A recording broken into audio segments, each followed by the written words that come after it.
بسم الله الرحمن الرحيم. السلام عليكم ورحمة الله وبركاته. خارج شابتر مكستا ديدك جوتنا أدي أبنو إسنا ولكن على شباب مر لباديو مقال الصوت أدي أدبضو ما سيدا داوشة فيديو جن حتى تايولا لنا لجوغا قولك بغلاق ما كاغ مهد عليننا حتى تايولا لنا وصوب بيري شانك سبسكرايب تسار كعم فرنوك سودو أدي أدبضو ما سيدا أصحاب الشرف في قيمة بدن ما أنتو حنك هذه الدورنا gabadh Soomaaliyeed oo maalmahan baa aad loo hadalhayay dalka Mareykanka. Gabadhaas waa gabadhan ilmo yar bay haysatay si xoog ah ayaa waxa looga qaaday suuqa dhexdiisa ilmihii yaraayay dhashay. Si kastaba ha u dhacdo maxaa dhacay sidee wuxuu dhaceen halkay ka dhaceen ujeedada ka dambeysay maxay ahayd dadka sameeyay haayeen ilmihii yar hadda halku ku dambeeyay waxa soo waro dhamaystiran insha Allah ayaan soo gudbin doonaa.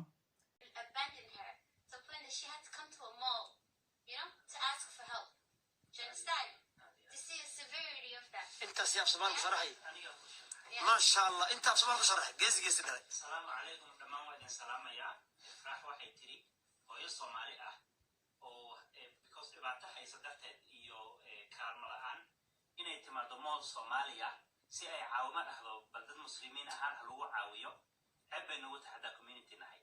سيرفيس سوري الحمد لله دبع عصر ما إله وبحيي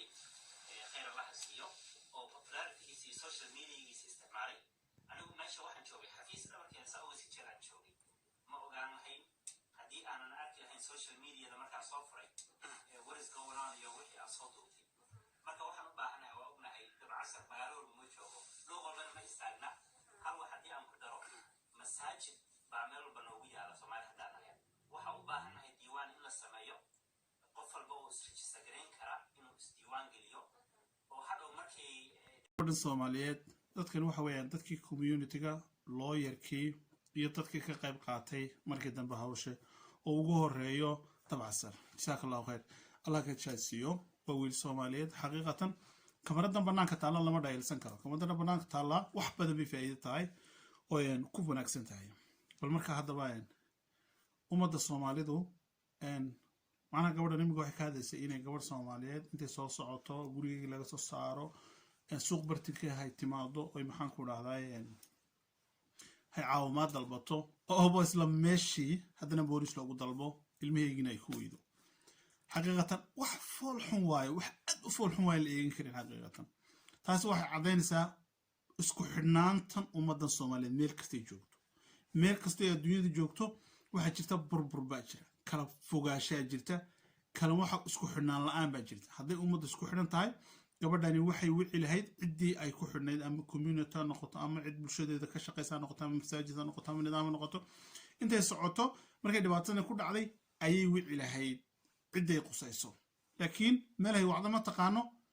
gurigii dhibaata kaga timiday waa la soo saaray banaanka soo baxday dabadeed toole maxaa dhacay inta sana u leeyahay Soomaaliya fiidiyowga lagu gaarsiinay yaade وايد هذا الله كبداديو الله كبداديو inta ahayd ee soo baxday ee gurigeedii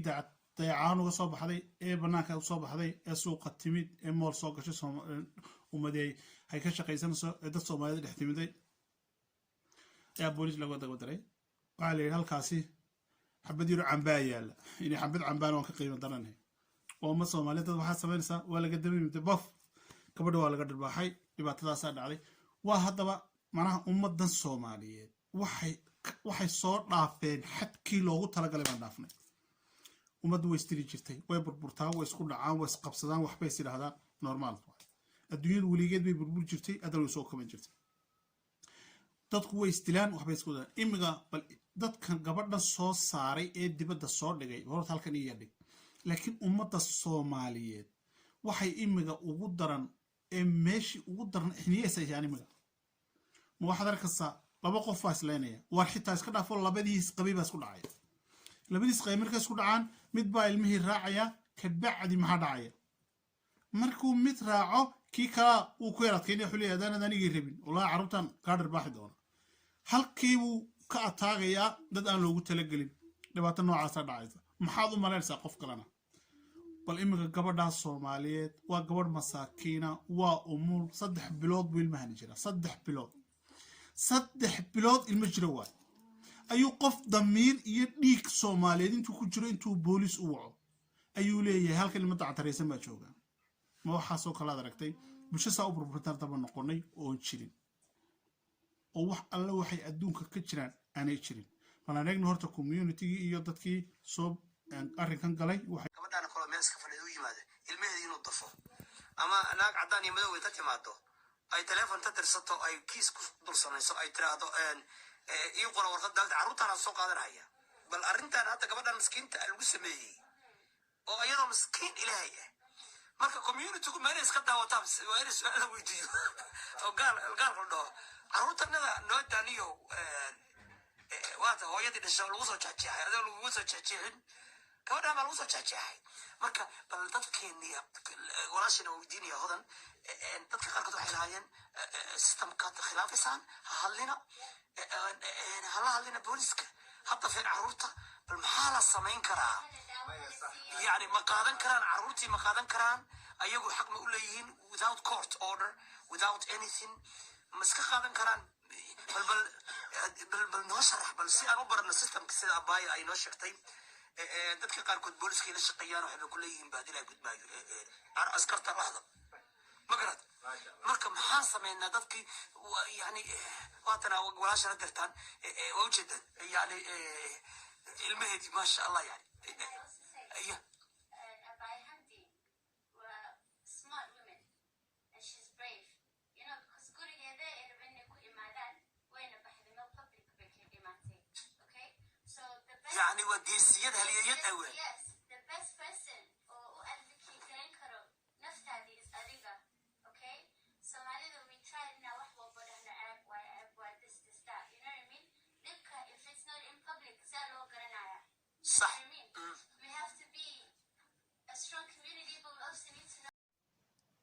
ما شاء الله طبعا سر والله وانين آد ونكسن وي حقيقة وقلبي يوسف عيهاي معناه سؤالها ويديي بقى سؤال لو باهنا وح ويديي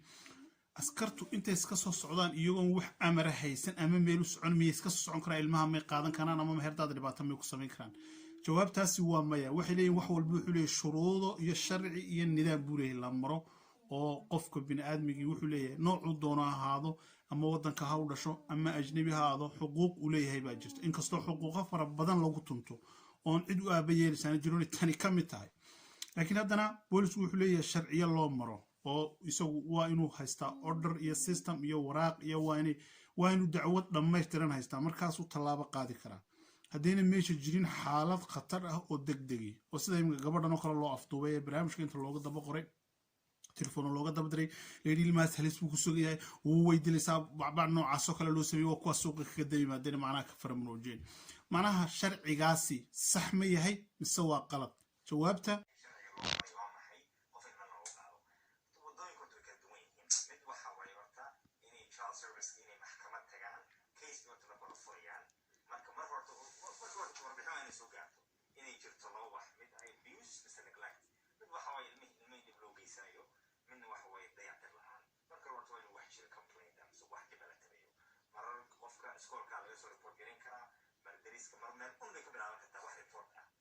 child service ka helaan report markaas bay case furaan ay baaritaan sameynayaan yani shuruudo badan bay maraan inay heer gaaraan qof ilma ay qaado runta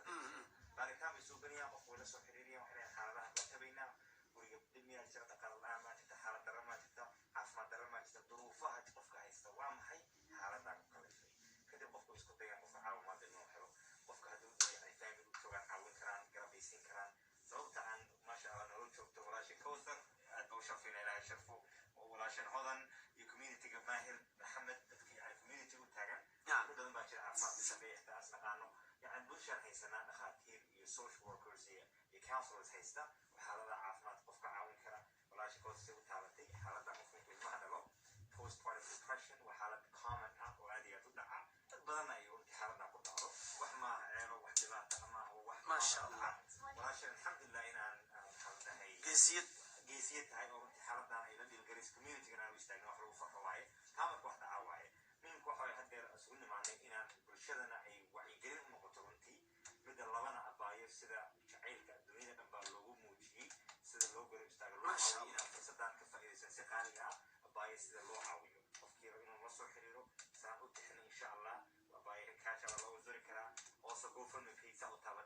شاء الله ما شاء الله GoFundMe page isagana waa furi doonaa insha allah iyagana waa idin soo wargelin doonaa dabcasarna waa idin soo xiriiri doonaa isagana idinku soo wargelinaya GoFundMe page-ka qofku uu online lacag ugu soo diri karo cash baa kusoo diri kartiin xawaalada information-kooda waa idin soo waraagi doonaa iyagana waxaana marka kamid ahaa gabar tarjumaana baa jirtay gabar tarjumaanka aabbaayay waxay lahayd steve dhib gabadha steve bay lahayd ilaahay ku idmaayo iyaduna fartiisa u taagsan carruurteeda anugu aagayo haddaad soo geshid ya naamaanaad gaalkii naagtii caddayntii madowgeed baa waxay leedahay hodan bay asmaa kule carruurta dhibsan naamaana gaasha marka ma fahmayso faray dhaggelis naamaanaadii leedahay carruurteeda dhiib carar aan dhiiba carruurteeda marka dadka tarjumaanka ah oo soomaaliga tarjumaan inay dadka isfahansiiyaan oo bridges of isfahan si loo helo ama dadka gaalada la shaqeeyo oo ama communitiyada wixii lamid inay dadka isfahansiiyaan oo ay dhahaan dadkan waa new america waa dad cusub cultural shock baa jira waxay systemka inay bartaan lawyer ma haystaan ma yaqaanaan lawyer carruurta aan iska dafin wixii ka dhashana hadda iyaga hadda yani laftigoodu yani waa bani aadam sharcigana dhowra marka taasoo kale dadka see la isu fahansiin karaa jaaliyadii iyo booliiskii dad soomaaliya la shaqeeya way jiraan ama communityga iyo booliiska ama communityga oo dowladda ama ESL-ka ama Englishka ama luqadii marka dadka yani walaashan oo kale iyo dhibanayaalka ah see yani loo fahansiin karaa yani jaaliyadaha kale waa indiga bakistaaniga waxaa dad elderisa dad community oo lala soo xiriiro dad tarjumaano ah laakiin tarjumaankii waxay leedahay nasliib iyadoo markaa waxay leedahay ma gabadhayda haddii ilaahay ku idmaayo marka see la isku soo dhoweyn karaa systemkan oo sida walaashan sheegaysa oo ah respecting the law and order at the same time shuqul talyaaniga naga daayaan ayaguna oo ilmihii ay dafahayaan haddii ilaahay ku idmaayo ilmahanagii aysan naga dafin oo qaraaca nagu hooyooyinka ku been marka bal noo sharax jaaliyadii si yani systemkiin aan u ilaalino annagina xuquuqdanadii at the same time idinka jaaliyadii iyo looyradiina maxaad samayn kartaan haddii ilaahay ku idmaayo insha allah bulshada horta wacyigelin ay ogaadaan si hooyo kasta hadeer lacalla hadday duruufahan ba ay la kulanto saxaladaha ay rabto kale inay ogaan karto brosku muxuu noqon karaa yaan la xiriiri karaa xaggee baan ka bilaabi karaa horta warbixin guud oo communityga lagu gareynayo taas waa midka hadda ku jirna waaye aan warbixintaan siinayno kaa mid waaye midna waxa weeye insha allah hay-adahan oo children service qaabilsan mise poliiska kulli inay haystaan xiriir community dadka leaders ah yani ay la soo xiriiri karaa dadka hay-adaha jooga dadka looyarada ah dadka caafimaadka la shaqeeya dad badan baa jira gabdha caafimaadka ka shaqeeya hay-adaha yani kulli inay xiriir la samayn karaan markii la kulmaa qof soomaaliya oo luqadii garanayn u fahmi karin processka inay u fahansiiyaan